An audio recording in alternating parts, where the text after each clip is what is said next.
용산에 떨어졌답니다. 용산에 떨어졌다. 대통령실 경내에 지금 떨어졌다 그러는 거예요. 오늘 하나가. 일단 화면 좀 볼까요? 저기 보면 저 풍선 보이죠? 저렇게 날아왔어요. 근데 용산 대통령실 경내에 북한 쓰레기 풍선이 떨어졌어요. 뭐 쓰레기 덩어리예요. 그냥 뭐 종이 쪼가리 막 이런 건데. 그리고 이제 이게 나와서 아유 이게 다른 데도 아니고 대통령실 그 경내에 떨어졌으니까 주목을 받잖아요.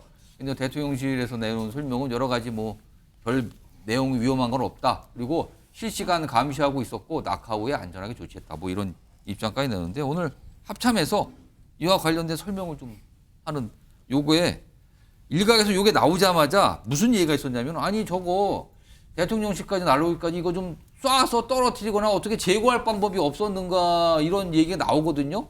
근데 그와 관련해서 합참이 앞서서 좀 어렵다는 취지로 설명한 게 있어요. 들어보시죠.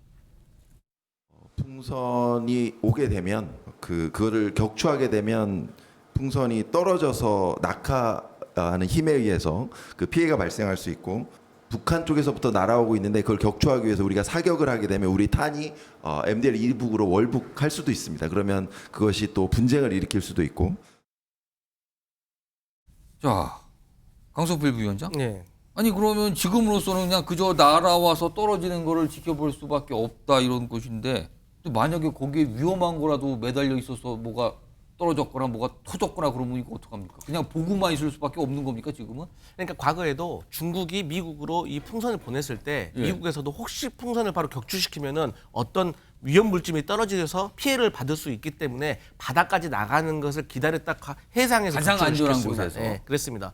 하지만 저는 이렇습니다. 벌써 오물풍선이 북한에서 온 지 몇 번째입니까? 지금이 거의 열 10번이에요. 번이라 그래요 네, 지금까지. 이 정도 됐으면 이제는 날아오는 풍선을 어떻게 방향이라도 뭐 선풍기라도 쐬가지고 방향이라도 바꾼다든지. 아 다시 북한으로요? 네, 아니 어떤 무슨 방법을 고안을 해야지. 항상 올 때까지 기다렸다가 떨어지면 내려가서 만지지 마세요 해서 화학물질 안전합니다. 이런 보도만 하는 거. 그렇기 때문에 저희가 확성기도 좋지만 이게 너무 악순환이다. 그래서 대책을 강구해야 된다. 이런 말씀 드리겠습니다. 그럼 너무 자주 보내고 있어요. 저 풍선, 저 쓰레기 풍선. 처음에는 무슨 이상한 막 오물 풍선인데 이제는 오물이 떨어졌는지 쓰레기만 보내고 있어요. 근데 지금 자꾸 너무 작게 나오는데 오늘은 대통령실 경내에 떨어져서 지금 주목받고 있는데 다음 화면 좀 볼까요? 뭔가 좀 주장하시는 분들의 목소리가 있어요.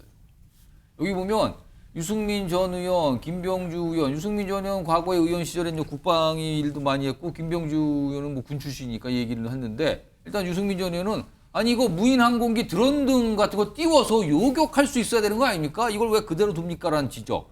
그리고 김병주 의원은 아니 어떤 침입 세력 물체도 이거 군사 분계선 넘어올 때 격추시켜야 되는 거 아닙니까? 거기 떨어뜨려야지 이걸 왜 계속 떠다니게 둡니까? 라고 또 얘기해요.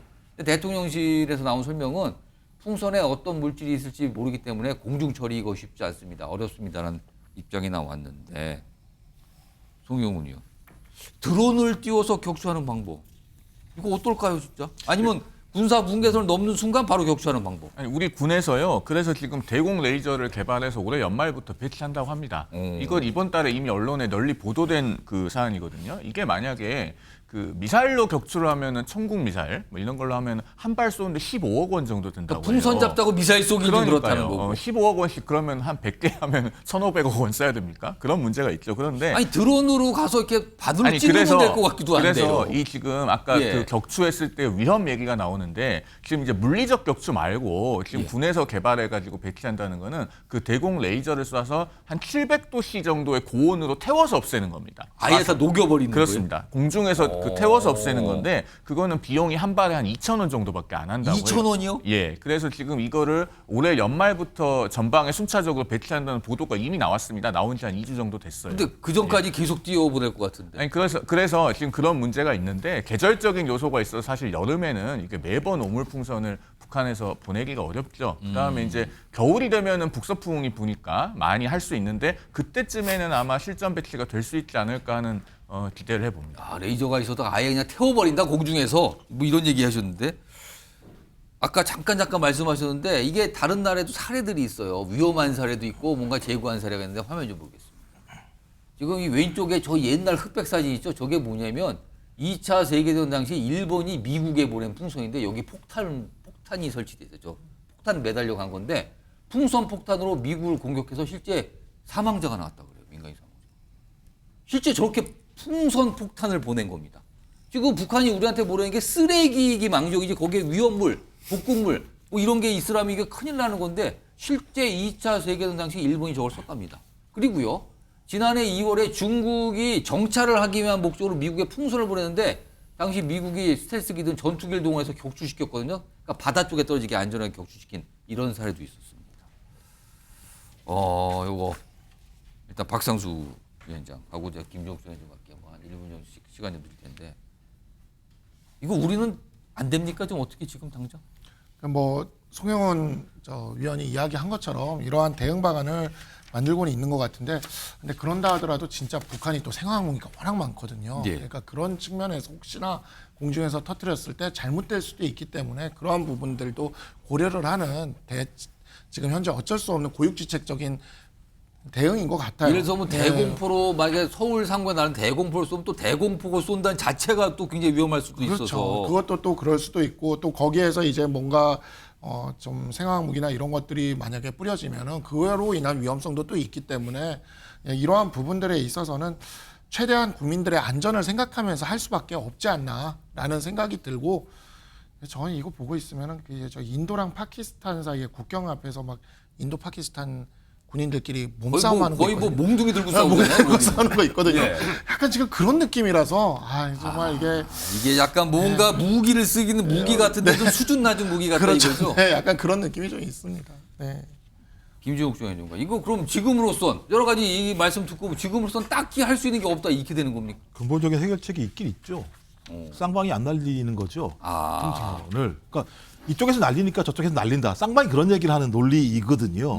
그리고 말씀하신 것처럼 그 풍선에다가 아마 어떤 공격용 무기를 집어넣으면 교전 상태가 벌어지는 거예요. 그때는 북한도 감당하기 어려운 쌍방이 다 상태. 마찬가지인 상황인 거죠. 좀 그래서 또 거기다 9.19 군사합의 같은 경우도 좀 부분적으로 파기된 상황이기 때문에 예. 이 문제가 계속 벌어지게 되면 우발적 충돌 자체가 확산될 수 있는 면이 있기 때문에 저는 뭐 풍선을 녹인다, 뭐 막는다 이런 것보다 더 근본적인 해결책들은 쌍방이 소위 풍선이라고 하는 가장 값싼 무기잖아요. 안보 불안을 실증할 수 있는 그런 무기들을 쏘지 않을 수, 그러니까 서로 날리지 않을 수 있도록 하는 근본적인 해결책들을 만들어야 되는데 저는 서로 정권이 바뀌는 과정에서 자격이 유리하면 그것들을 허용하고 막고 이런 일이 반복적으로 벌어지기 때문에 저는 어떻게 보면 안보가 좀 정쟁에 활용되는 측면도 분명히 있어서 저는 이 문제에 대해서는 어느 정도는 여야가 좀 합의를 해서 좀 이걸 좀 빨리 좀 근본적으로 좀 막는 것들이 좀 낫지 않을까 생각이 듭니다.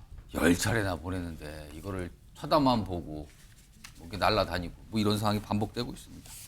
다음 준비된 영상에는요 특이한 패션쇼의 모습이 담겨 있거든요. 시청자 여러분께서는 그 패션쇼에 누가 등장을 하는지 좀 눈여겨보시기 바랍니다.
진짜가 아니라 AI를 활용해서 뭐 유명한 인물들이 등장한 그런 패션쇼 영상을 만들었다는 거군요. 그래서 좀 주목을 받아서 좀 소개해드렸습니다.